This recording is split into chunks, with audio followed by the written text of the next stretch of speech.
দর্শক আসসালামু আলাইকুম। আজকে একটি গুরুত্বপূর্ণ ভিডিও নিয়ে আপনাদের সামনে হাজির হলাম।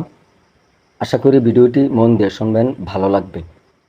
দর্শক, এবার মানবতা বিরোধী অপরাধের দায়ে অন্তর্বর্তী সরকার প্রধান ডক্টর ইউনূসের বিরুদ্ধে আন্তর্জাতিক অপরাধ আদালতে মামলা করতে যাচ্ছে আন্তর্জাতিক আইন সংস্থা ডাউট স্ট্রিট নামে একটি সংগঠন। এই জন্যই বলছি আজকে ভিডিওটি একটু মনোযোগ দিয়ে শুনবেন। আমি একজন ছোট মানুষ, জ্ঞান বুদ্ধি খুবই কম, তারপরেও আমার ক্ষুদ্র জ্ঞানে যতটুকু সম্ভব আমি বিষয়টা নিয়ে আপনাদের সামনে তুলে ধরছি। আশা করি ভিডিওটি দেখে আপনার মন্তব্য করবেন। দর্শক, দেশে মানবতা বিরোধী অপরাধের দায়ে আন্তর্জাতিক অপরাধ ট্রাইব্যুনালে শেখ হাসিনা সহ আওয়ামী লীগের শীর্ষ নেতাদের বিরুদ্ধে মামলা দায়ের হচ্ছে এবং অনেকগুলো মামলার কার্যক্রমও ইতিমধ্যে শুরু হয়েছে। অন্যদিকে মানবতা বিরোধী অপরাধের দায়ে ডক্টর মোহাম্মদ ইউনূস সরকারের বিরুদ্ধে আন্তর্জাতিক অপরাধ আদালত, সেটা আবার আমাদের আন্তর্জাতিক অপরাধ ট্রাইব্যুনাল নয়, এটি আইসিসি ইন্টারন্যাশনাল ক্রিমিনাল কোর্ট, এই মামলার জন্য অভিযোগ দায়ের প্রস্তুতি নিচ্ছে আন্তর্জাতিক একটি আইন সংস্থা ডাউট স্ট্রিট চেম্বার, যাদের আন্তর্জাতিকভাবে খুবই গ্রহণযোগ্যতা এবং তাদের দক্ষতা বিশ্বব্যাপী।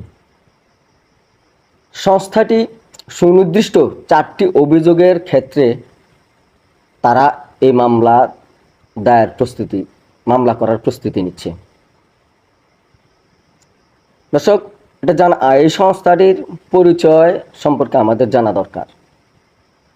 আপনারা হয়তো অনেকেই এই প্রতিষ্ঠান সম্পর্কে জানেন, বা যারা জানেন না তারা জেনে নিন।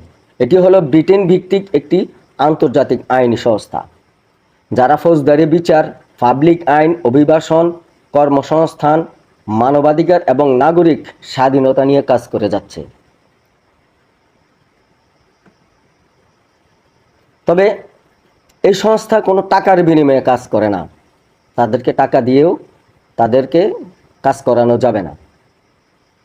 এই সংস্থা যে মামলাটি পরিচালনা করে, তারা তাদের নিজস্ব পরিচালনা এবং নিজস্ব অর্থায়নে, তাদের নিকট অর্থটাই মুখ্য নয়, তাদের অবস্থান বিশ্বে, তাদের উচ্চ আসন এবং তাদের রেপুটেশনের উপর ভিত্তি করে তারা এই মামলাগুলি পরিচালনা করে। দর্শক, তারা যে ডক্টর ইউনূস সরকারের বিরুদ্ধে মানবতা বিরোধী অপরাধের দায়ে অভিযোগ দায়েরের প্রস্তুতি নিচ্ছে, এই অভিযোগের ক্ষেত্রে যথেষ্ট পরিমাণে এভিডেন্স তাদের হাতে রয়েছে বিধায় তারা এই মামলাটির উদ্যোগ নিয়েছে। তারা যথেষ্ট পরিমাণ এভিডেন্স না থাকলে তারা কোনো মামলা বা এই ধরনের কোনো কিছু করার ব্যবস্থা করে না। তাদের হাতে খুব শক্তপোক্ত এভিডেন্স থাকার কারণেই তারা এই মামলাটির প্রস্তুতি নিচ্ছে। দর্শক, এই সংস্থার সদস্য মেম্বার কারা এই সংস্থার মেম্বার, এই ডাউট স্ট্রিট চেম্বারের মেম্বার হিসেবে যাদের নাম রয়েছে, আপনারা যে কেউ তাদের ওয়েবসাইটে গিয়ে দেখতে পাবেন, তাদের ওয়েবসাইট ঘেঁটে সব কিছু পাবেন। সর্বশেষ তথ্য অনুযায়ী এই চেম্বারের সদস্য হিসেবে ব্রিটেনের প্রধানমন্ত্রী কেয়ার স্টারমার, আমরা জানি তিনি একজন ব্যারিস্টার। তিনি যদিও বর্তমানে ব্রিটেনের প্রধানমন্ত্রী, তার পূর্বে তিনি আইন বিষয়ে যথেষ্ট গবেষণা এবং পড়ালেখা করেছেন এবং তিনি একজন ব্যারিস্টার হিসেবে ব্রিটেনে তার পরিচিতি আছে। বলা যায় একরকম নাম করা ব্যারিস্টার তিনি এই চেম্বারের অন্যতম সদস্য। অন্য সদস্যদের যাদেরকে বলা হয়েছে বা যারা এই সংস্থার ওয়েবসাইটে তাদের নাম এসেছে, আমার কুলকানি হচ্ছে আন্তর্জাতিক মানবাধিকার বিষয়ক আইনজীবী। হেলেনা কেনেডি হাউস অফ লর্ডসের সদস্য, তিনিও এটারই সদস্য মেম্বার। আরেকজনের নাম না বললেই নয়। ডাউট স্ট্রিট চেম্বারের অবস্থান কত উচ্চমানের সেটা বুঝতে গেলে অবশ্যই এই নামগুলোর উচ্চারণ করতে হবে। অন্য সদস্য হলেন জেনিফার রবিনসন, যিনি বিশ্ববিখ্যাত তথ্যভিত্তিক প্রতিষ্ঠান, যা সারা বিশ্বকে তাক লাগিয়ে দিয়েছিল, উইকিলিক্স এর প্রতিষ্ঠাতা জুলিয়ান অ্যাসাঞ্জ এর পক্ষে দীর্ঘদিন আইনি লড়াই চালিয়ে যাচ্ছেন।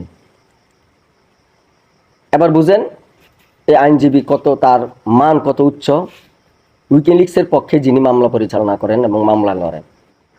দর্শক, যে মেম্বারগুলির নাম বলা হলো, মোটামুটি এরাই এই চেম্বারের, ডাউটি স্ট্রিট চেম্বারের আইনজীবী প্যানেলের সদস্য। তাদের সম্পর্কেও সংক্ষিপ্ত আকারে যতটুকু বলার চেষ্টা করেছি বলেছি।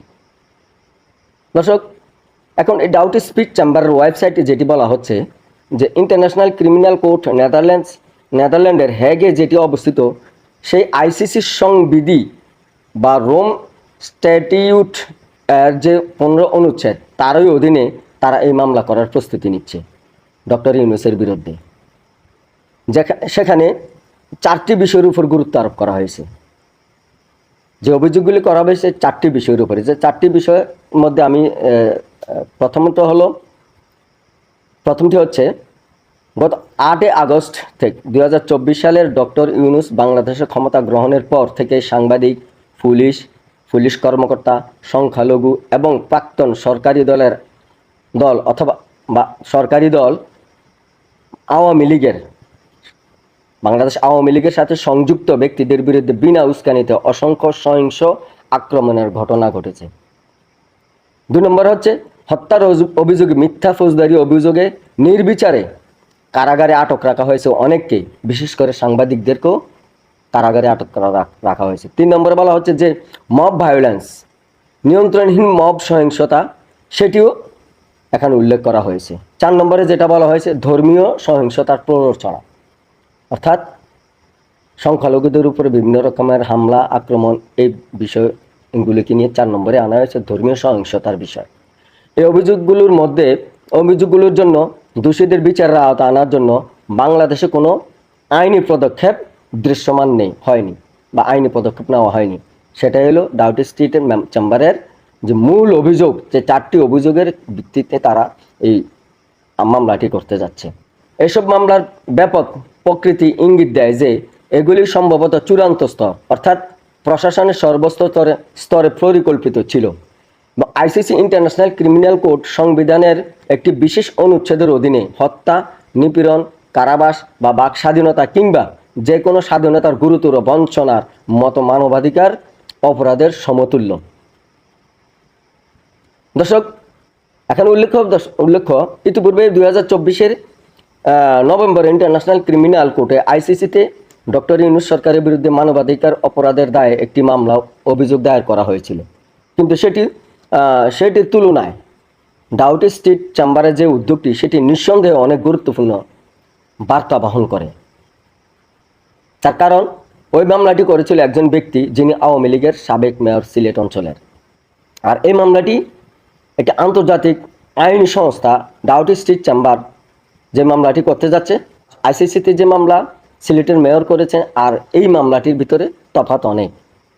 ওটা হলো ব্যক্তি পর্যায়ে আইসিসিতে মামলা, আর এটা হলো একটি আইনি সংস্থার মাধ্যমে, একটি আইন চেম্বারের মাধ্যমে মামলা।